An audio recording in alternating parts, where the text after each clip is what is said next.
Assalamualaikum warahmatullahi wabarakatuh. Alhamdulillahirabbil alamin. Allahumma shalli ala sayyidina Muhammad wa ala ali sayyidina Muhammad. Jemaah amin. Ya, semoga dirahmati Allah Subhanahu wa taala. Pada kesempatan kali ini kami akan menjelaskan teknik pelaksanaan nanti khataman di Masjid Al-Amin. Insyaallah dalam minggu ini akan kita bagi per juz ya. Satu juz akan dibaca dalam waktu 1 minggu ya. Nanti berhubung yang ikut mungkin lebih dari 30, maka pembagiannya bisa dibagi secara kelompok. Tapi monggo yang mau membaca 1 juz juga kita persilahkan. Insyaallah nanti akan kita bagi juznya.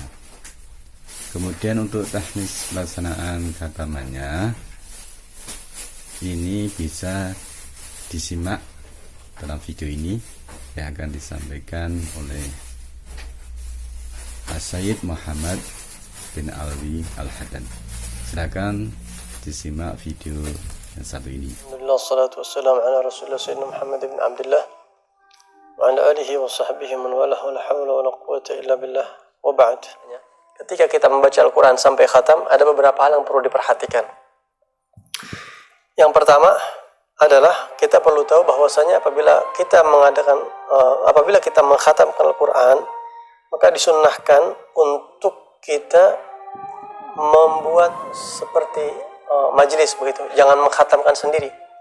Walaupun sendiri nggak apa-apa, kita bikin khatam Al-Quran sendiri nggak ada masalah. Tapi lebih utama, lebih baik supaya orang-orang itu bisa menikmati khatam Quran tersebut. Bahkan kita yang tidak ikut khatam Quran pun disunahkan menghadiri majelis khatam Quran. Jadi kalau khatam itu diadakan majelis, sunnahnya seperti itu. Diriwayatkan dalam Sunan Ad-Darimi bahwa sahabat Ibnu Abbas radhiyallahu an, di sini dikatakan kan yaj'alu rajulan yuragib rajulan yaqra'ul Quran. Ibnu Abbas itu menugaskan satu orang khusus, kerjaannya cuma merhatiin orang yang baca Quran. Fa idza arada an yakhtim a'lama Ibnu Abbas. Nah, ntar kalau yang diperhatiin ini satu orang yang lagi baca Quran mau khatam, petugasnya itu ngabarin, "Tuan, si fulan mau khatam." Ya. Sehingga fayashhadu dzalik. Ibnu Abbas saking pengennya hadir majelis khatam Quran sampai nugasin orang khusus buat mantauin yang pada baca Quran. Ntar yang pada mau khatam kabarin saya. Beliau itu pengen hadir di acara tersebut. Begitu juga konon Sayyidina sahabat Anas bin Malik, pelayannya Rasulullah SAW, disebutkan dalam Sahihain Bukhari dan Muslim. Sayyidina Anas bin Malik radhiyallahu an, idza khatama al-Quran jama'a ahlah, keluarganya dikumpulin, wada'a, kemudian doa kepada Allah.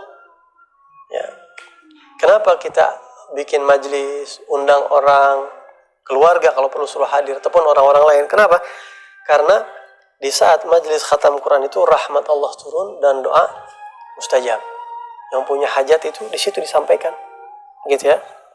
Nah, Al-Imam An-Nawawi mengatakan yustahabbu du'a aqibal khatam istihbaban mutaakkida. Ya, dianjurkan untuk kita banyak berdoa setelah khatam Quran karena ketika kita berdoa di saat majlis khatam Quran, disebutkan oleh Al-Imam Ad-Darimi dengan sanadnya dari Humaid Al-A'raj dalam Sunan Ad-Darimi, man qara'a al-Quran thumma da'a ammana ala du'aihi 4,000 malakin. Barang siapa yang baca Quran sampai khatam, kemudian di saat khatam itu dia berdoa kepada Allah, maka yang mengaminkan doa orang yang di khatam Quran itu 4,000 malaikat. Sangat mustajab.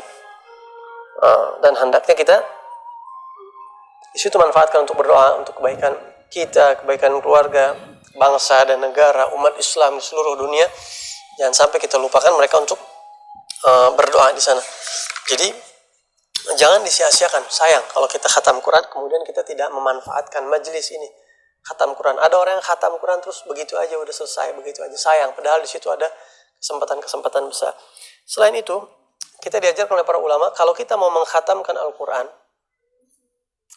dianjurkan untuk mengkhatamkannya di awal siang atau di awal malam. Kalau di awal siang itu misalnya habis subuh khatam Quran. Kalau di awal malam habis maghrib, di situ kita khatam Quran. Kenapa? disebutkan dalam riwayat bahwa ketika kita khatam Al-Quran, maka ada puluhan ribu malaikat yang beristighfar untuk kita yang mengkhatamkan Quran tersebut. Puluhan ribu, dalam riwayat kalau tidak salah 60 atau 70 ribu. Malaikat itu beristighfar untuk kita sampai maghrib kalau kita khatam Qurannya siang. Tapi kalau kita khatam Qurannya malam, malaikat istighfar itu puluhan ribu malaikat itu sampai subuh. Nah kalau kita khatam Qurannya itu pas mau maghrib, sejam sebelum maghrib, malaikat cuma sejam doang untuk istighfar buat kita. Tapi kalau kita khatam Qurannya dari habis subuh, berapa jam tuh sampai maghrib? Gitu. Jadi patokannya mereka berhenti di maghrib kalau khatam Qurannya siang. Tapi kalau khatam Qurannya malam berhentinya di subuh. Makanya sudah kan diperpanjang. Kayak di sholat tarawih itu kan masih ke subuh masih panjang. Gitu. Adapun cara khatam Quran adalah si pembaca Al-Quran ini baca sampai surat Ad-Duha. Nanti di surat Ad-Duha sampai An-Nas itu dibaca di saat khatam Quran. Jadi setelah orang kumpul, kita baca Bismillahirrahmanirrahim, Wad-Duha wal-laili idza saja, begitu. Nah, setiap dari satu surat ke surat berikutnya, dari Ad-Duha sampai An-Nas dipisah dengan takbir. Amma bi ni'mati rabbika fahaddits, Allahu akbar. Bismillahirrahmanirrahim. Alam nashrah laka sadrak wa wada'na 'anka wizrak, begitu terus sampai fa idza faraghta fansab, Allahu akbar, baru ke surat berikutnya. Jadi antara satu surat ke surat berikutnya itu dipisah dengan takbir, baik di dalam salat ataupun di luar salat. Itu panjang hadisnya, keterangannya, riwayatnya, ini dalil-dalilnya. Imam Syafi'i menyebutkan banyak, saya tidak sebutkan di sini. Yang jelas itu tata caranya seperti itu. Adapun kenapa takbir juga itu ada latar belakangnya, semua ada sebab-sebabnya ya, karena waktu itu sebab turunnya Ad-Duha sampai akhir kita bisa lihatlah di keterangan, saya nggak bahas itu. Ini caranya aja yang saya jelaskan.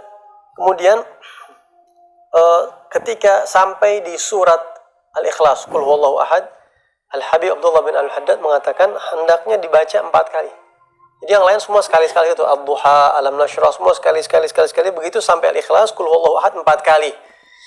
Yang satu memang jatah bacaan, yang 3 ini untuk menyempurnakan. Karena kata Rasulullah, suratul Ikhlas ta'dilu thulutsal Quran. Surat Al-Ikhlas sekali sama seperti sepertiga Al-Quran. Jadi kalau 3 kali baca Al-Ikhlas sama seperti khatam Quran. Nah, sehingga 3 kali yang dibaca ini untuk menutupi kekurangan-kekurangan kita saat baca dari awal Al-Fatihah sampai akhir. Mungkin ada yang tajwidnya kurang, ada panjang pendek yang teledor. Semoga berharap tertutup dengan surat Al-Ikhlas yang kita baca 3 kali itu. Kemudian sampai An-Nas, setelah An-Nas jangan sampai kita berhenti di situ. Tapi kita diajarkan, ya, ahabul amal ilallah al-hal al-murtahil. Kata Rasulullah, amal yang paling Allah senang itu yang selesai mulai lagi. Itu amal yang paling Allah senang. Jadi begitu sampai An-Nas, langsung Al-Fatihah, Al-Baqarah sampai ayat 5. Ya, ulaika humul muflihun. Nah, setelah itu langsung wa ilahukum ilahu wahid, ayat kursi. Kemudian langsung ke 3 ayat terakhir surat Al-Baqarah, lillahi ma fis samawati wa ma fil ardi wa in tubdu ma fi anfusikum, sampai fansurna 'alal qaumil kafirin, akhir surat Al-Baqarah baru selesai. Baru di situ kita berdoa kepada Allah Subhanahu wa taala. Nah, jadi itu cara khatmul Quran. Dan juga kalau kita ada rezeki sunnah bagi-bagi rezeki di situ atau dikasih makanan itu jadi barokah insyaallah. Mungkin ini sekelumit sedikit daripada fadilah dan juga tata cara khatmul Quran. Mudah-mudahan bisa bermanfaat untuk kita semua. Assalamualaikum warahmatullahi wabarakatuh. Insyaallah kita akan melaksanakan khataman setiap malam Jumat. Kalau memang program ini dapat dukungan dari jemaah dan bisa berjalan dengan lancar. Mohon doa restu dari jemaah sekalian. Mungkin itu tadi sedikit penjelasan. Kalau ada pertanyaan bisa lewat WA grup jemaah. Dan cukup sekian dari saya. Kurang lebih minta maaf. Wassalamualaikum warahmatullahi wabarakatuh.